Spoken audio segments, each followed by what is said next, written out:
Assalamualaikum sahabat Glory Story. Kali ini kita akan menyaksikan kisah yang dijamin bikin dahi berkerut, tapi perut ikut terguncang karena tawa. Sebuah kisah dari Baghdad tempo dulu, ketika Abu Nawas, sang cendekia nakal penuh akal, terlibat dalam debat tak biasa tentang tahlilan. Suatu sore, pasar Baghdad ramai luar biasa. Di tengah hiruk-pikuk pedagang dan pembeli, terdengar suara zikir serentak dari rumah seorang warga yang baru kehilangan keluarganya. Orang-orang berkumpul membaca La ilaha illallah dengan suara lembut dan teratur. Wajah-wajah mereka penuh khusyuk dan haru. Namun, dari kejauhan, datanglah seorang lelaki berjubah putih bersih, sorban rapi, dan jenggot panjang yang bergoyang seiring langkahnya. Dialah Syekh Wahabi, seorang ulama yang dikenal tegas, bahkan kadang terlalu tegas. Ia berhenti, menatap kerumunan tahlil itu dengan dahi mengerut. "Bid'ah," katanya keras. Beberapa orang menoleh, sebagian bingung, sebagian lain pura-pura tidak dengar. "Ini bukan cara Rasulullah," lanjutnya dengan nada tinggi. "Mengapa kalian membaca zikir bersama seperti ini? Ini semua perbuatan baru dalam agama." Suasana mulai tegang, tapi di antara kerumunan terdengar satu suara ringan dan tenang, tapi penuh percaya diri. "Wahai Tuan Syekh," kata Abu Nawas sambil berjalan mendekat, senyum nakal mengembang di wajahnya. "Bukankah lebih baik kita berzikir daripada bergunjing?" Orang-orang langsung menahan tawa, ada yang sampai menutup mulut dengan kain karena takut ketahuan. Syekh Wahabi menatapnya tajam. "Kau lagi Abu Nawas, jangan ikut campur dalam urusan agama yang kau tak pahami." Abu Nawas mengangguk sopan, lalu duduk di hadapan sang syekh. "Justru karena aku tak paham, aku ingin belajar dari orang secerdas engkau," katanya lembut, tapi nadanya mengandung jebakan halus. Kerumunan semakin ramai, semua menunggu. Karena jika Abu Nawas sudah mulai berbicara seperti itu, artinya akan ada sesuatu yang lucu dan tajam. Syekh Wahabi merapikan sorbannya, menatap Abu Nawas dengan serius. "Baiklah, kalau kau mau tahu," katanya dengan suara mantap. "Tahlilan itu bid'ah karena tidak pernah dilakukan Rasulullah." Abu Nawas mengelus jenggotnya pelan. "Oh, begitu. Tapi Syekh, bolehkah aku bertanya satu hal kecil sebelum aku percaya?" Syekh Wahabi menjawab cepat. "Tentu, bertanyalah, aku akan jawab dengan dalil yang kuat." Abu Nawas menatapnya tajam, lalu tersenyum misterius. "Apakah berbicara dengan nada tinggi seperti itu juga dilakukan Rasulullah?" Suasana langsung hening. Beberapa orang menunduk, beberapa lainnya nyaris tertawa tapi menahan diri. Dan disitulah titik pertama kisah ini meledak. Bukan oleh amarah, tapi oleh tawa yang mulai bergema di seluruh pasar. "Jadi," lanjut Abu Nawas dengan wajah polos, "jika Rasulullah tidak pernah berteriak pada orang yang berzikir, apakah berteriak melarang orang berzikir juga termasuk bid'ah, wahai Syekh?" Mata Syekh Wahabi membulat, mulutnya terbuka tapi tak ada kata yang keluar. Abu Nawas tersenyum. "Mari kita bahas pelan-pelan agar tidak salah paham." Dan disinilah sahabat Glory Story, perdebatan besar itu dimulai antara logika yang tajam dan fanatisme yang kaku. Apakah Abu Nawas akan berhasil menunakkan hati sang ulama atau justru terjebak dalam fatwa?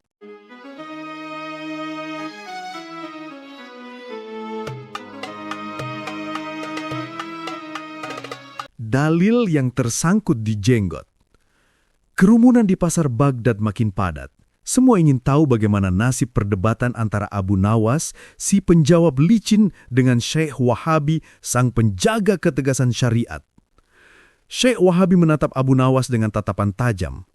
"Aku tak mau berbicara dengan main-main. Ini masalah agama, bukan bahan tertawaan," katanya dengan nada tegas. Abu Nawas mengangguk. "Baik, wahai Syekh, aku pun tidak ingin menertawakan agama. Tapi bolehkah aku bertanya, apakah semua yang tidak dilakukan Rasulullah otomatis menjadi bid'ah?" Syekh Wahabi menjawab cepat. "Ya, tentu saja. Semua amalan yang tidak ada contohnya dari Rasulullah adalah bid'ah dan setiap bid'ah itu sesat."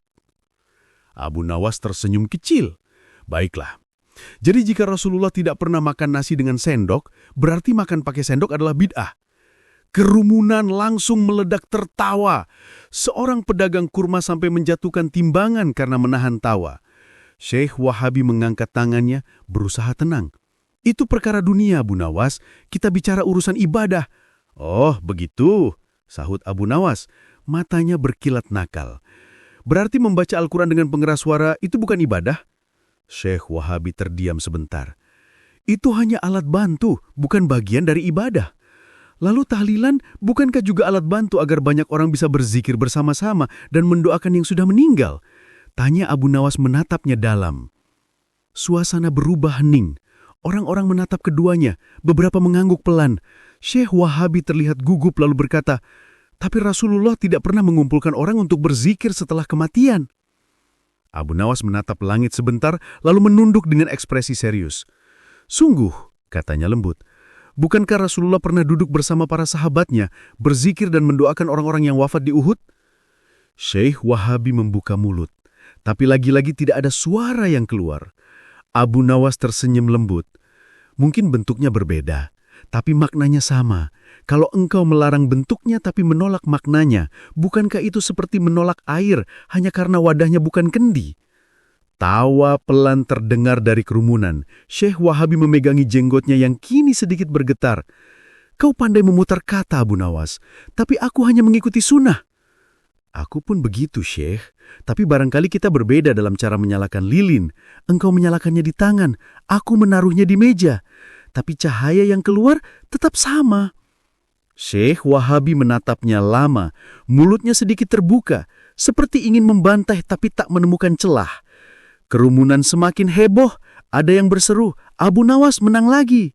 Tapi Abu Nawas cepat mengangkat tangannya. Tidak, aku tidak menang. Aku hanya ingin kita semua mengingat satu hal. Ia berdiri tegak, menatap semua orang. Jangan sampai kita sibuk memperdebatkan cara berzikir, sampai lupa berzikir itu sendiri. Hening. Lalu dari ujung pasar terdengar bisikan lembut. La ilaha illallah. Beberapa orang menirukan, lalu semakin banyak, hingga suara zikir kembali bergema menenangkan suasana yang tadi panas. Abu Nawas tersenyum puas, sementara Syekh Wahabi hanya bisa mengelus jenggotnya yang seolah tersangkut antara marah dan malu. Dan disitulah tawa kembali terdengar, bukan tawa mengejek, tapi tawa hangat yang membawa kedamaian. Syekh Wahabi tak nyerah. Ia kembali dengan dalil baru dan membawa kitab tebal untuk membungkam Abu Nawas. Tapi, seperti biasa, Abu Nawas punya cara yang tak terduga untuk menjawabnya.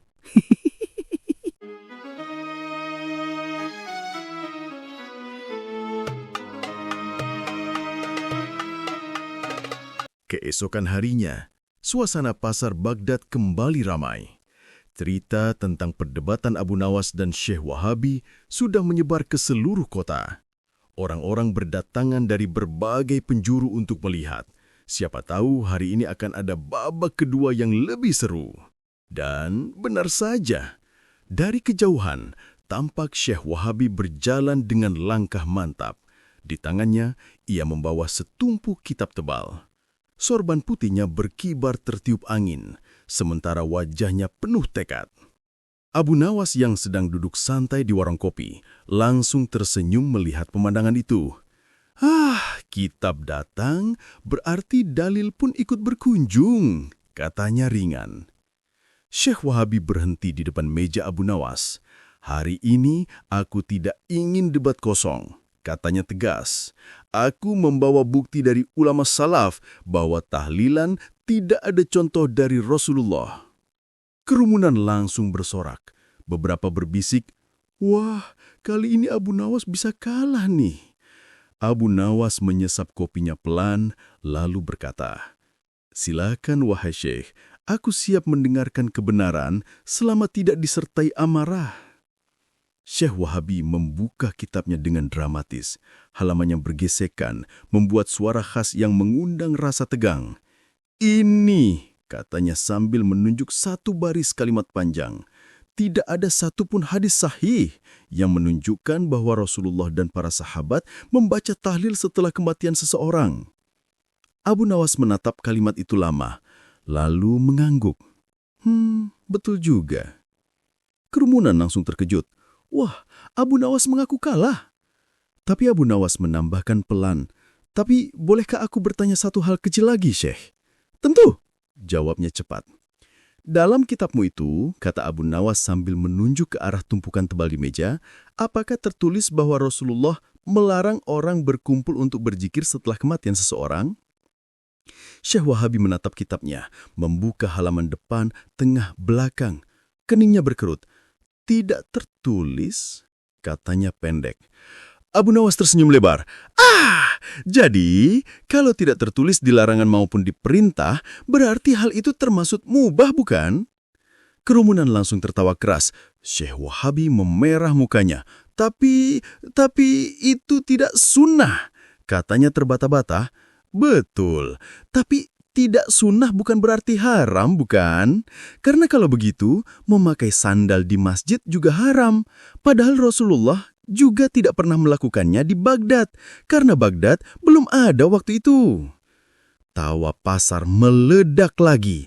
Ada yang sampai menepuk meja, ada yang hampir tersedak kurma. Syekh Wahabi mulai kehilangan kesabaran. Kau mempermainkan dalil, katanya keras. Abu Nawas mengangkat tangannya pelan. Tidak, Syekh. Aku hanya ingin memastikan kita tidak mempersempit rahmat Allah hanya karena kita sibuk mencari larangan yang tak ada. Suasana kembali tenang. Semua orang menatap Abu Nawas yang kini berbicara dengan nada lembut tapi dalam. Zikir Syekh adalah tanda cinta kepada Allah dan tahlilan hanyalah bentuk kebersamaan dalam cinta itu. Kalau engkau melarang orang berkumpul karena cinta, apakah cinta itu juga harus dilarang? Syekh Wahabi terdiam. Bibirnya bergerak pelan tapi tak ada kata yang keluar. Hanya matanya yang mulai melembut. Abu Nawas tersenyum, meneguk kopinya lagi. Tapi aku senang, Syekh. Engkau membawa kitab, karena aku juga membawa kitab. Kitab apa? Tanya Syekh Wahabi heran. Abu Nawas menepuk dadanya pelan. Kitab hati. Di dalamnya ada ayat kasih sayang, tafsir ketulusan, dan hadis tawa yang tak berujung marah. Kerumunan langsung bertepuk tangan, tertawa dan bersorak kagum. Syekh Wahabi hanya bisa tersenyum malu, sementara Abu Nawas menatapnya penuh rasa hormat. Dan dari balik tawa itu, lahirlah suasana damai. Dua orang yang berbeda pendapat, tapi sama-sama mencari jalan menuju cahaya.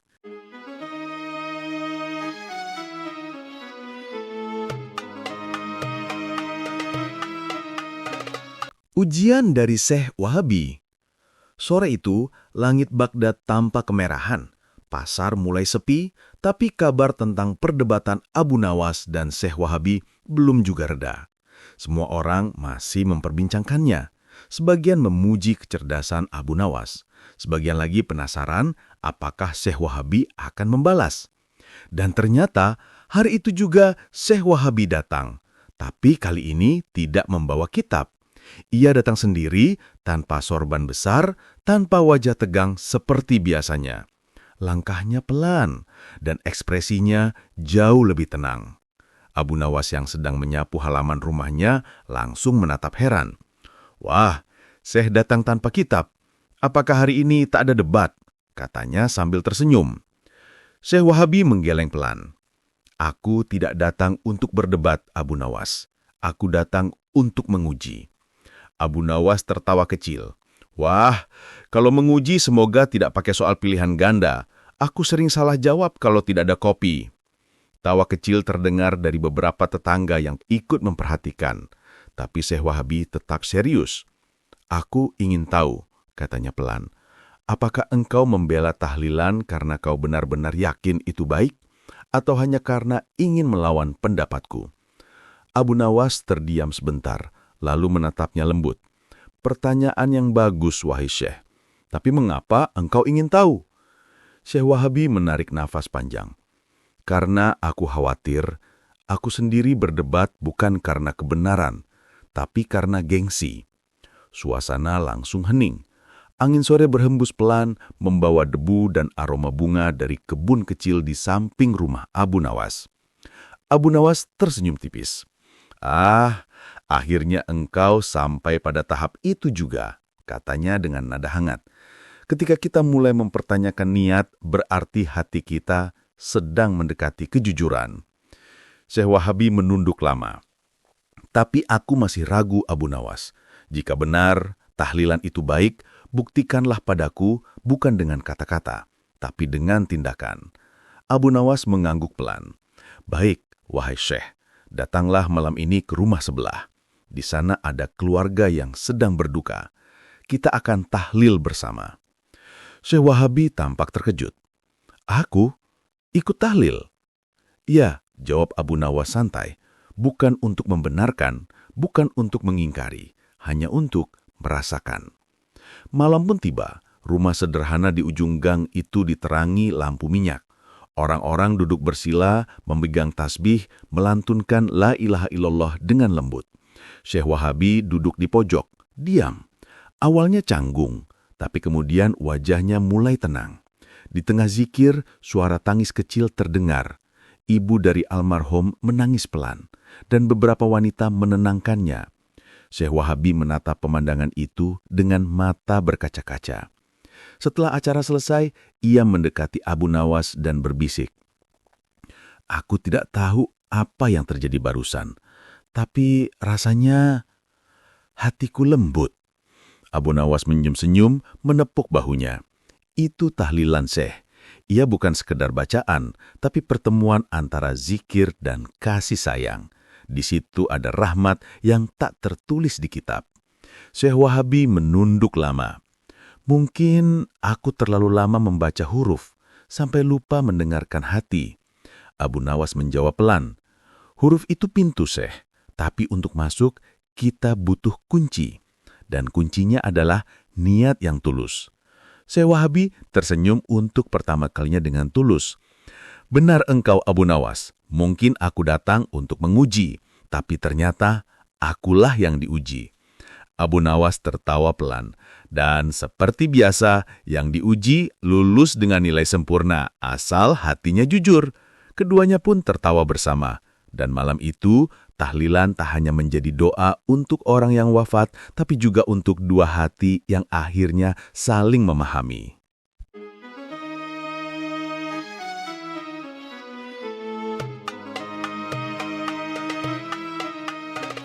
Tahlilan terakhir yang tak terlupakan. Pagi di Baghdad begitu cerah. Burung-burung berkicau di atas atap rumah, dan pasar mulai ramai dengan suara pedagang yang memanggil pembeli. Namun ada satu hal yang berbeda. Orang-orang berbicara tentang Syekh Wahabi yang berubah. Katanya sekarang lebih ramah, bisik seorang ibu di warung kopi. Bahkan kemarin ikut bantu gotong jenazah, sahut yang lain. Abu Nawas mendengar kabar itu sambil tersenyum. Ia sedang duduk di depan rumahnya, memandangi secangkir teh hangat. Rupanya langit Baghdad benar-benar penuh kejutan, gumamnya pelan. Tak lama, dari kejauhan tampak Syekh Wahabi datang.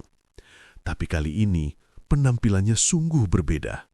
Sorban kecil, jubah sederhana, dan wajah penuh senyum. Assalamualaikum wahai Abu Nawas, cerianya agak tergesa-gesa. Waalaikumsalam wahai Syekh yang kini lebih ringan dari udara, balas Abu Nawas sambil tertawa. Ada angin apa membawa Syekh ke sini pagi-pagi? Syekh Wahabi duduk di depan Abu Nawas, lalu membuka bungkusan kecil dari kain putih. Aku membawa oleh-oleh untukmu, katanya bangga.